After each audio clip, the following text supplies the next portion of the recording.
Hi, ni hao, Wishes Stephanie. I'm about to start my study session for the night with the Lightner box and then the listening for the HSK, and I just wanted to check in and talk quickly about thinking getting in the way of learning.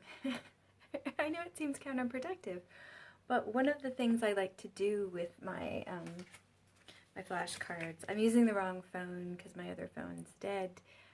These are going to come up backwards, but I like to put notes and questions and comparisons and different things that occur to me as I'm studying, like in the right hand corner of the cards, for a couple of reasons. And I find it helpful and not helpful all at the same time. One of the kind of things I put are like questions that I have. If I try to decompose it and I think I found a sound component or a meaning component, but I'm not sure, and I don't want to stop the review session, I'll put like a question, like is the first one a meaning component? Is the first one a sound component? If I confuse one word with another, I'll write down, check or compare to blah, blah, blah. Is it the same radical as blah, blah, blah? Is it the same component? Does it have the same component as blah, blah, blah? So questions. I put questions and comparisons in there. And if I really can't, if I really truly can't hear the word in my head, even if my tone's bad, if I can't even hear it in my head and I forget how to pronounce the opinion, I'll put like listen, or give myself like a directive, do this, would do this again, review this kind of thing, and eventually I'll go back and see those things and I'll stop and I'll play with them. And that's all fine and good, and I find that the helpful part of putting those notes on the physical flashcards is that they're out of my head and I don't have to think of them every time I'm reviewing. I don't have to stop reviewing. I can jot something down really fast and I don't have to stop reviewing. And I can get through the review in the Lightner box method very quickly. The negative thing is that apparently it's somewhat of a stall technique for my brain to just memorize the damn thing. I'm talking to more and more people every day who just memorize the words. No questions, not trying to deconstruct them or decompose them, however you phrase it. Not looking for any sound or meaning components, not looking for similar things from one word to the next. Even if they confuse them, they just try to memorize. And I appreciate this approach. The people I'm talking to have gotten to a high level from this approach.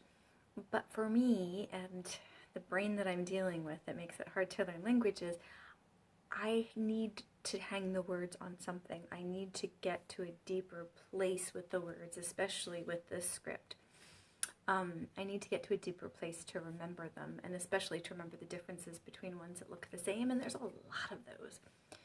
So it feels like making these notes helps me and doesn't help me all at the same time. Now, because I'm working with 150 words with HSK1, I can do this, and I can actually go back at different points after I'm done reviewing and address some of the questions that I have, and I can make new flashcards like I showed you yesterday on the comparison between two words, so I can sit and really, really internalize the differences between the two words. I can do that now. When I get up to HSK2 and add another 150 words, and I get up to HSK3 and add a lot more words, is this going to be sustainable? Is it still a good practice for me to make notes all over my flashcards? I don't know. I guess that's something that I'll see as time goes on, if this is something that is sustainable.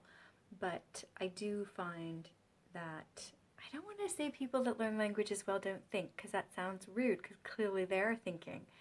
But they don't think. People that learn languages quickly seem much more readily accepting of just learning the language and not questioning the language, not comparing the language to other things.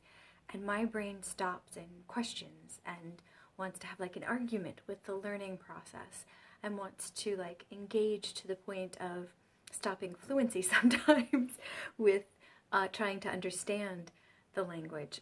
And not the structure and the grammar as much as something else. And I don't know how else to phrase that just yet. And what's crazy is I remember doing this in English when I was learning English as a kid. I remember, and this is a theme that's going to keep coming up again and again and again, I think, but I remember learning, or like being really annoyed that Europe starts with an E. Like pronunciation-wise, I was like, why does that start with an E? Clearly, that is not the sound that I know for your, you. That's a Y. Why is it starting with an E? And I would get angry at the word. Despite my parents being from there, I was like, this is not right. And I forever hate apostrophes. Go figure. A lot of people have a hate for semicolons and colons. I'm comfortable with those. Do I use them right? I don't know. Maybe sometimes yes, sometimes no. But apostrophes annoy me, especially when I'm typing. Oh no, especially on my phone, because on my two phones that I use, unfortunately, there's different ways to get to the apostrophe. That annoys me. Everybody knows W-O-N-T is won't, even if the apostrophe doesn't appear. But text message abbreviations annoy a lot of people, so I try to use full English. Bleh. So apostrophes annoy me. So I am constantly fighting language, even the one that I am the most fluent in. And I always, always have. Do you fight the language? Do you fight languages? Do you fight any languages? Have you ever considered fighting a language? Why do you think? Why do you think this happens? I am too far deep in my head for too many years. I have been in my head about this for too many years to see clearly as to why this happens. But I'm open to ideas. And I've talked to enough people lately who just say they don't decompose, they just memorize. And so I'm trying to, when I hit those moments of questioning, to write it down to get it out of my head and then keep memorizing. And there's a lot of questions that I don't actually answer because I'm just trying to get through the review that day. So I'm trying to do the learning process as top priority, and then my inquisitive and fighting of the language as a secondary thing. I don't want to extinguish it completely because I think it probably has a role. It is how my brain works, so it's there for a reason. I don't know what that is yet, other than stopping me from learning languages, but it might have a bigger purpose once I get to a certain level. And I think it does help me. Part of that struggle helps me learn things and not forget them. So it kind of moves things to the deeper learning stage. But it also, in the past, slows me down. And now it's even slowing me down. But I'm at a good pace right now. For 2018, I feel like I'm at a very good pace, and I'm actually following my year-long language learning plan so far. So yay. So I'm okay. But I do feel like I have to push myself past the questioning sometimes and just do the task. Questioning is okay. We have time for questioning, but we also have to just do the task. We have to study the words. We have to memorize the words because you have to know the words to get to the sentences, to get to the communication that's going to happen. Oh, do you question, do you over question when you learn a language? Do you know anybody that does that? And if you do, or if you know someone that does, how do they get past it? How do they embrace it? How do they incorporate it into their language learning instead of it being something that stops their language learning? I guess there's my question. I need to know there are people out there that do this as well, and I'm not a lone soldier of questioning and possibly slowing down language learning? I don't know. Again, part of this channel is dissecting what has stopped me from learning languages in the past and to get past it so that I can finally get fluent in a language.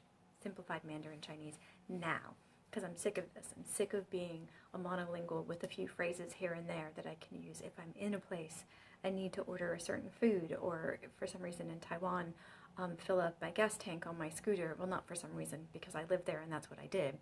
But, oh my God, I've lost that phrase. I remember the hand gesture, but I've lost the phrase. It would come back to me though if I was in Taiwan on a scooter at a gas station. I bet you any money that phrase would come into my head. And as soon as I stop recording, it's going to come into my head also. Anyway, so I have some functional phrases that will never leave me because they're very contextualized. But as far as communicative, anything in a language beyond the very, very basics, this has always been a struggle. And I think part of the questioning brain is part of the problem, is knowing the balance of the questioning and just the doing. I need to do more doing, and I am doing more doing now, but the questioning's still strong. It's still really, really strong. It's all about balance. I feel like that's the theme in every aspect of my life. It's 2018, is getting things into balance. All right, yeah, so there's language learning mirroring life, and we're going to stop there because I'm not going into those aspects. So anyway, I appreciate your thoughts, ideas, feedback. And there's something moving in the room that I can't see. That's not creepy at all. Okay, anyway, thanks. More soon. Satchian.